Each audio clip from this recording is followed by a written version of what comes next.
Esta semana, en Vaticano, presenciamos la hermosa inauguración del Belén del Vaticano disfrutando de la ceremonia de encendido del árbol de Navidad en la Plaza de San Pedro. Celebramos los 400 años de Propaganda Fide, la congregación responsable de los esfuerzos misioneros del Vaticano, y continuamos con nuestra serie sobre inteligencia artificial y fe. Esta semana analizamos la inteligencia artificial en el campo médico y profundizamos en lo que la Iglesia puede enseñarnos de cara al futuro de la medicina. Todo esto y mucho más, ahora en Vaticano.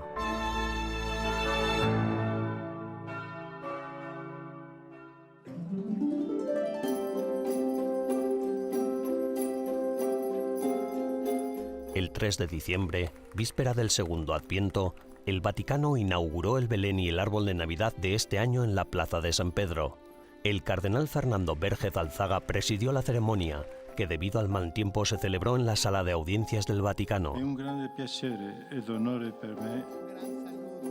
Además del Belén de la Plaza de San Pedro, se presentó otra escena donada por el gobierno de Guatemala. El árbol de Navidad, de casi 30 metros de altura, se colocó en el centro de la Plaza de San Pedro, justo al lado del obelisco. Se trata de un abeto plateado procedente de Rosello, un pueblo de montaña de unos 182 habitantes situado en la región italiana de los Abruzos. La decoración del árbol estuvo a cargo de unos niños de un centro de rehabilitación psiquiátrica apoyados por los residentes de una residencia de ancianos. El Belén, procedente de la localidad de Sutrio, en el norte de Italia, es totalmente de madera. Los carpinteros de la ciudad tallaron a mano las figuras de tamaño natural. La forma semiesférica del establo pretende recordar la cúpula de la Basílica de San Pedro. El Papa Francisco, esa misma mañana, recibió en el Vaticano a las delegaciones de Guatemala, Abruzos y Sutrio, agradeciéndoles la labor realizada.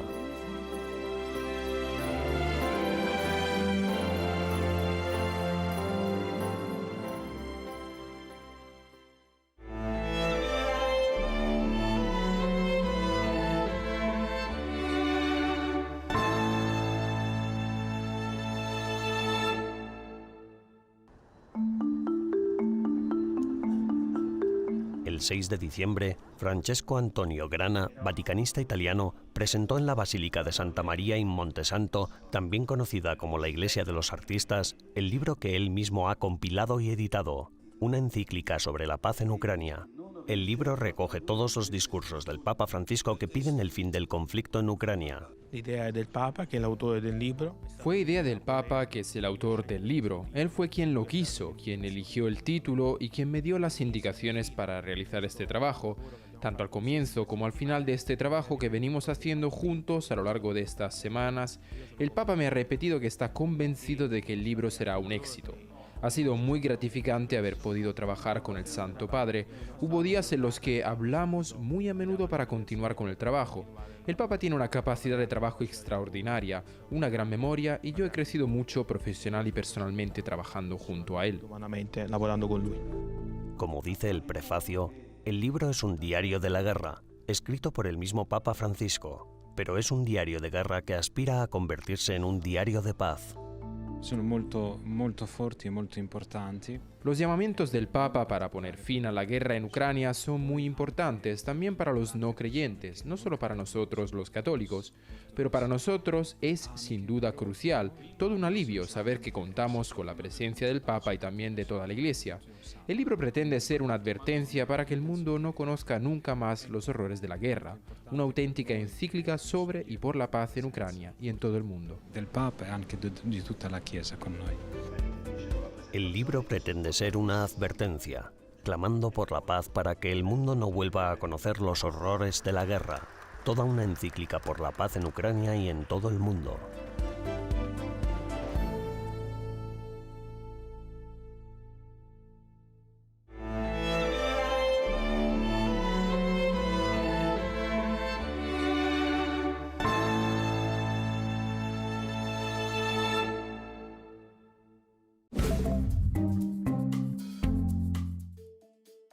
Hola y bienvenidos a las novedades del Vaticano de esta semana, las noticias más relevantes del Santo Padre y del Vaticano. Un portavoz del Vaticano, después de que numerosos usuarios de Internet aseguraran que la página web del Vaticano no estaba disponible desde hacía varias horas, declaró que la Santa Sede había desmantelado su sitio web debido a lo que suponía que había sido diversos ataques informáticos. Se están llevando a cabo investigaciones técnicas debido a diversos intentos anómalos de acceder al sitio web, declaró Matteo Bruni, portavoz del Vaticano. Se desconocen los motivos y la autoría de estos presuntos ataques cibernéticos. El padre Marco Rupnik, destacado artista y sacerdote jesuita, ha visto restringido su ministerio tras una investigación llevada a cabo por su orden religiosa a raíz de unas denuncias de abusos contra religiosas en Eslovenia. Los jesuitas, desde que el Vaticano recibió una denuncia en contra en el 2021, indicaron por medio de un comunicado de la orden que había prohibido al sacerdote de 68 años confesar o llevar a cabo dirección espiritual alguna. La orden religiosa también declaró que el pasado mes de octubre el Vaticano declinó llevar a cabo un proceso canónico debido a la prescripción del delito. La denuncia no incluía menores. En una carta al patriarca ecuménico Bartolomé I de Constantinopla, el Papa Francisco agradeció que los cristianos católicos y ortodoxos busquen alcanzar la plena comunión que nos permita un día en el tiempo de Dios reunirnos en la misma mesa eucarística. La carta del Papa conmemoraba la fiesta de San Andrés. El Santo Padre escribió también que el pleno restablecimiento de la comunión entre todos los cristianos es una prioridad urgente en el mundo de hoy. El Papa Francisco, en su discurso durante la ceremonia de entrega del Premio Ratzinger 2022, elogió el papel que el Papa emérito Benedicto XVI y su teología tienen en la Iglesia. Todos sentimos su presencia espiritual y su acompañamiento en la oración por toda la Iglesia, dijo el Papa, y añadió, pero en esta ocasión es importante para reafirmar que la contribución de su obra teológica y más en general de su pensamiento sigue siendo fecunda y eficaz. El Premio Ratzinger se creó en el año 2011 para reconocer a los estudiosos cuyo trabajo demuestre una contribución significativa a la teología en el espíritu del cardenal Joseph Ratzinger, el teólogo alemán que acabaría siendo Papa Benedicto XVI. El Vaticano ha reprogramado el viaje papal a los países africanos de la República Democrática del Congo y Sudán del Sur para el 31 de enero de 2023. En un principio la visita iba a tener lugar a principios de julio de este 2022, pero el Vaticano se vio en la necesidad de aplazarla debido a unos problemas en la rodilla del Papa Francisco. El Santo Padre pasará la primera etapa del viaje del 31 de enero al 3 de febrero en la ciudad congoleña de Kinshasa, para luego visitar la capital de Sur Sudán, en Juba, del 3 al 5 de febrero. Gracias por acompañarnos durante las novedades del Vaticano de esta semana. Les ha informado Almudena Martínez Bordiú para EWTN Vaticano.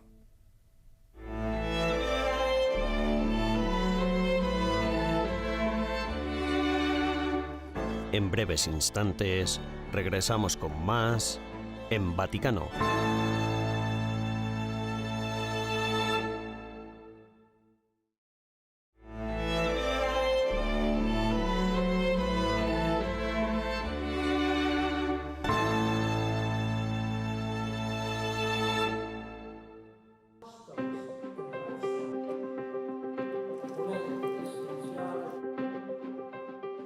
Del 16 al 18 de noviembre, la Pontificia Universidad Urbana acogió una conferencia de 3 días de duración para conmemorar los 400 años desde que el Papa Gregorio XV fundó la Congregación para la Evangelización de los Pueblos, antes conocida como la Sagrada Congregación para la Propagación de la Fe, en la solemnidad de la Epifanía del Señor en 1622. La también conocida como Propaganda Fide era la congregación responsable de la actividad misionera del Vaticano, y el Papa Gregorio XV pretendía que fuera un vehículo para la reunificación de los cristianos y la difusión de la fe. A principios de este año, en el marco de la reforma de la Curia Romana llevada a cabo por el Papa Francisco, la oficina fue subsumida en el nuevo dicasterio para la evangelización. Este cuarto jubileo centenario cae precisamente en el año en el que el Papa Francisco ha revitalizado la función y la misión de la Congregación de Propaganda Fide, colocando el dicasterio para la evangelización en el centro de las actividades de la Curia Romana. El hecho se llevó a cabo precisamente por la historia de esta congregación, pero también por el Colegio Urbano y por tanto por nuestra universidad. Es una actividad apostólica misionera para toda la Iglesia, o mejor dicho, para todos los pueblos, para toda criatura. Aquí, en esta universidad, Igual que cuando era el antiguo colegio, se forman los misioneros pertenecientes a las distintas iglesias locales para que la presencia del Evangelio se arraigue todavía más. Sus culturas y la vida de las iglesias locales pueden mantenerse vivas. Es un servicio a nivel intelectual, pero también a nivel misionero. La importancia de la propaganda Fide y de su colegio afín es que ofreció a las potencias europeas occidentales un tipo de cultura, una cosmovisión universal que hizo que miraran a los demás pueblos no solo como tierras de conquista, sino como posibles lugares de encuentro. Possibilità di incontro con altre situazioni, con altri popoli. A lo largo de los últimos 400 años, diversas intervenciones del magisterio han definido aún más las tareas y la organización del dicasterio misionero, manteniendo inalterados sus objetivos fundamentales y adaptándolos a la evolución de la situación. Entre los principales objetivos están: asegurar una adecuada distribución de los misioneros, cuidar la formación del clero secular y de los catequistas, y confiar la evangelización de los territorios de misión a institutos, sociedades religiosas e iglesias particulares. First of all, I would like to thank all the faithful. That's the first thing. Antes que nada, quisiera dar las gracias a todos los fieles porque son lo primero. Sin ellos, sin la gente que está ahí para recibir estos mensajes que el Dicasterio para la Evangelización de los Pueblos debe trasladar, no hay nada. Y no solo por eso, sino también por el hecho de que las iglesias particulares, las construyen ellos con sus manos. No se construyen desde las oficinas. Para mí esto es muy alentador, y ahora que celebramos los 400 años de la existencia del dicasterio, me gustaría recordar a todo el mundo que el dicasterio todavía tiene un largo camino por recorrer. Esto está muy claro ya desde las declaraciones o las enseñanzas de los mismos papas, empezando especialmente por San Juan Pablo II, que cuando escribió sobre las actividades misioneras que estábamos comenzando, insistió mucho en ello. Sin duda, esto es cierto porque si usted mira nuestras comunidades, si mira a esas iglesias que se han construido, comprobará que allí todavía hay mucho por hacer, que todavía se debe crecer en madurez de la fe. No solo la fe en el sentido de educar en doctrina o entender qué es la iglesia, lo que Cristo hizo o quién es Él, sino a la hora de vivir dando testimonio. Este es un asunto que creo que debe ser subrayado, y más ahora que estamos celebrando estos 400 años, dando gracias a Dios por todo lo que ha hecho, por todas las bendiciones que hemos recibido. Thanking the good Lord for all what He has done, for the blessings which we have received. El reverendo Protas Rugwamba se ha hecho eco del sentimiento del Papa San Juan Pablo II al afirmar que la evangelización no ha hecho más que empezar. Según estadísticas recientes, publicadas el 24 de octubre de 2021, con ocasión de la Jornada Mundial de las Misiones, existen hoy 1.117 circunscripciones eclesiásticas dependientes de la Congregación para la Evangelización de los Pueblos. La mayoría de ellas se encuentran en África y en Asia. Con ocasión de la Jornada Mundial de las Misiones, existen hoy 1.117 circunscripciones eclesiásticas dependientes de la Congregación para la Evangelización de los Pueblos. Aprovechemos este cuarto centenario como una oportunidad para renovar nuestro fervor misionero y anunciar el Evangelio no solo en los territorios de misión, sino también en las sociedades de antigua tradición cristiana, que necesitan una nueva evangelización capaz de afrontar los retos del mundo actual.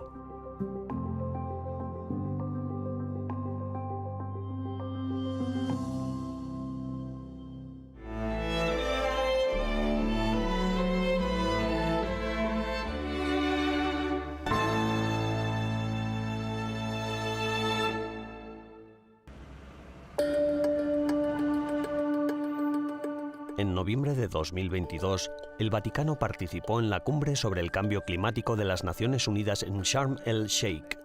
El secretario de Estado, el cardenal Parolin, representó al Estado de la Iglesia en el evento. Antes, el Vaticano se había adherido oficialmente a la Convención Marco de las Naciones Unidas sobre el Cambio Climático, comprometiéndose a reducir sus emisiones de gases de efecto invernadero. En su discurso a los líderes mundiales, el cardenal recordó el compromiso público que el Papa Francisco adquirió el pasado mes de septiembre. Para 2050, el Vaticano deberá producir 0 emisiones de gases de efecto invernadero. La película La Carta está basada en la encíclica Laudato Si del Papa Francisco, que aborda el calentamiento global. El cardenal Raniero Cantalamessa también aparece en la película. Es el predicador de las casas pontificias desde hace más de 40 años.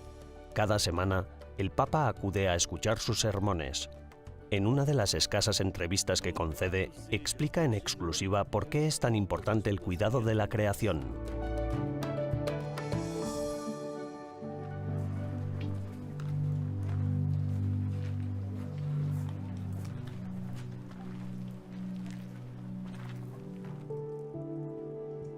The poor and creation are defenseless. Los pobres y la creación están indefensos. Por eso Dios confió la creación a personas hechas a su semejanza, porque ellas pueden trabajar por el bien. Y por eso creo que la dimensión religiosa es esencial para la ecología. Necesitamos tener una razón trascendente para cuidar la creación. Y esta razón trascendente es que la creación no nos pertenece. La hemos recibido. No somos jefes ni dueños de la naturaleza. Hasta hace poco había gente que sostenía que en realidad no pasaba nada, pero creo que los recientes acontecimientos meteorológicos deberían haber convencido a todo el mundo de que en realidad estamos mal. Los ricos pueden trasladarse de un lugar a otro cuando hay algún problema, pero los pobres no. But the poor can't.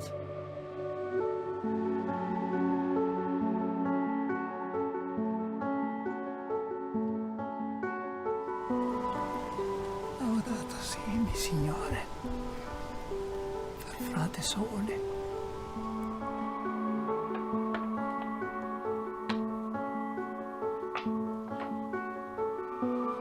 Pope Francis I. El Papa Francisco es una de estas personas a las que San Francisco ha confiado este cántico. Laudato Si se dirige a la Iglesia Católica, pero también a las demás iglesias, a la humanidad, y da consejos a toda persona humana. Sumisión a la palabra de Dios. Así es como veo las cosas, sin duda. Submission to the word of God. Really, this is how I see the things.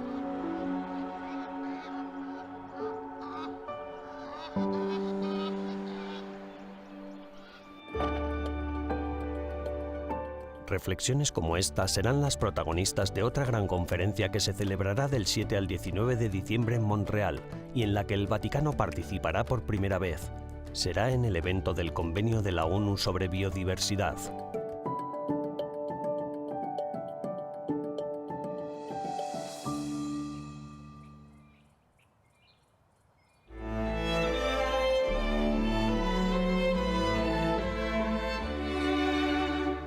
Tras una breve pausa, regresamos con más en Vaticano.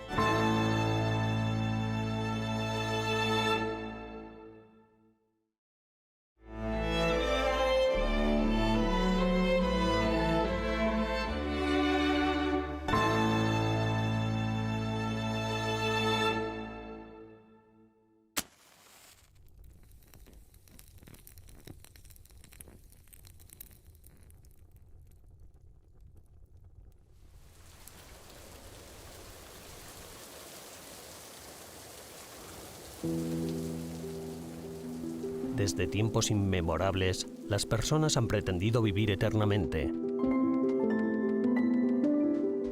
La muerte ha sido la principal preocupación de todos los seres vivos y uno de los principales agentes a la hora de producir una cultura como la nuestra. Precisamente como no podemos vivir eternamente, deseamos una vida después de la muerte, y el amor y la religión conllevan prácticas rituales que en no pocas ocasiones implican sacrificios. ¿Qué le sucedería a nuestra cultura si eliminásemos la muerte como agente motor principal de toda nuestra producción? ¿Qué ocurriría con la religión si elimináramos la muerte como obstáculo a nuestra productividad y simplemente descargáramos nuestros cerebros en una especie de servidor?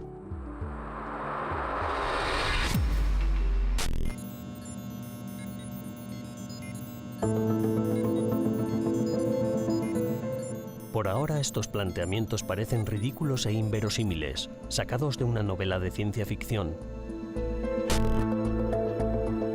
Pero en realidad no son pocas las organizaciones del campo de la medicina que ya trabajan sobre cómo la inteligencia artificial puede ayudar a prolongar la vida humana.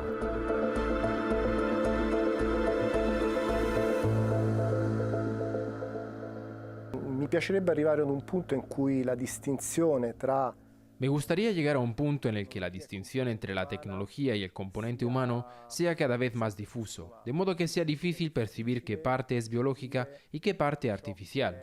Eso significaría que hemos realizado bien el trabajo que tenemos por delante estos próximos años, es decir, hacer cada vez más y más dispositivos artificiales que sean perfectamente compatibles con la persona humana.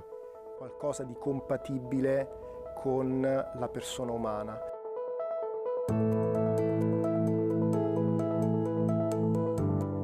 El deseo de tener lo robótico y lo biológico en simbiosis nos lleva a pensar en el concepto de cyborg, algo que había sido profetizado en las novelas de ciencia ficción de hace 50 años. Se trata de un nuevo horizonte que, aunque parezca extraño a primera vista, puede potenciar enormemente las capacidades humanas y permitir que personas que hasta ahora no han podido participar activamente en la sociedad tengan la oportunidad de alzar la voz y volver a moverse entre sus conciudadanos. La frontiera que stiamo cercando di esplorare è quella di... La frontera que tratamos de explorar no es simplemente explotar músculos específicos, sino tomar directamente la señal nerviosa del sistema nervioso periférico del paciente y leer esa señal para interpretar la orden motora. Así como seríamos capaces de extraer la intención de movimiento de la señal, la persona que lleva la prótesis la controlaría de forma natural. Y eso lo hacemos mediante técnicas de inteligencia artificial. Así que en su definición más general, la inteligencia artificial es básicamente un algoritmo que, en nuestro caso, se utiliza para el control protésico. Detrás de todo esto hay una máquina que es capaz de hacer cálculos, pero que no solo calcula, pues en realidad también es un robot capaz de ejercer fuerzas, acciones mecánicas sobre el entorno. Cuando esto ocurre, se vuelve extremadamente importante controlar cómo se llevan a cabo estas acciones. È estremamente importante per controllare come queste azioni vengono condotte.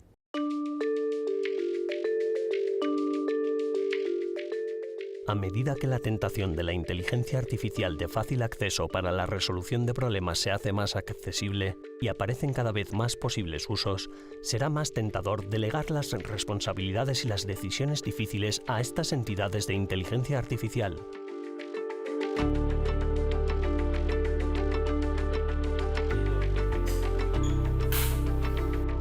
La profesora Marta Bertolaso, de la Universidad Biomédica de Roma, explica cómo su fe católica influye en su visión de la inteligencia artificial. Questo è un punto che ci appassiona e diciamo è un punto molto bello. Este es un aspecto que nos apasiona y podemos afirmar que es un aspecto muy positivo. Respondo como mujer, respondo como profesora y respondo como ciudadana del mundo.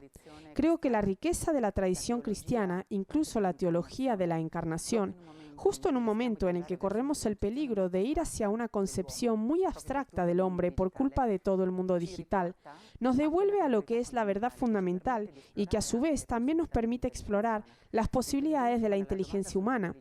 La cuestión de la inteligencia, a mi modo de ver, no es una cuestión que separe al hombre del mundo, de la creación, pues precisamente observando lo que nos une. Conviene tener en cuenta que el hombre no se basta a sí mismo, que no se funda a sí mismo, por lo que la comprensión que el hombre tiene de sí mismo y las posibilidades que se derivan de su trabajo tecnológico, de su trabajo científico, tienen también un fundamento. Y justamente en la apertura a la trascendencia, en la capacidad del hombre de permanecer abierto al diálogo, a la relación con Dios, podemos mostrar interés y orientar todas nuestras energías a la aplicación de un bien común, de un bien que construya un mundo mejor. Per un bene comune, per un bene che costruisca un mondo migliore. Como se dijo en el Simposio del Vaticano, el desafío de la inteligencia artificial para la sociedad humana y la idea de la persona humana. Las máquinas son buenas para hacer, no para ser. Aunque no sean capaces de tener experiencias subjetivas, la frontera entre la vida evolucionada desde el carbono a la diseñada desde el silicio será cada vez más difusa. Pase lo que pase, seguimos al Santo Padre rezando para que la inteligencia artificial sirva siempre a la humanidad, en su salud y en su cuidado.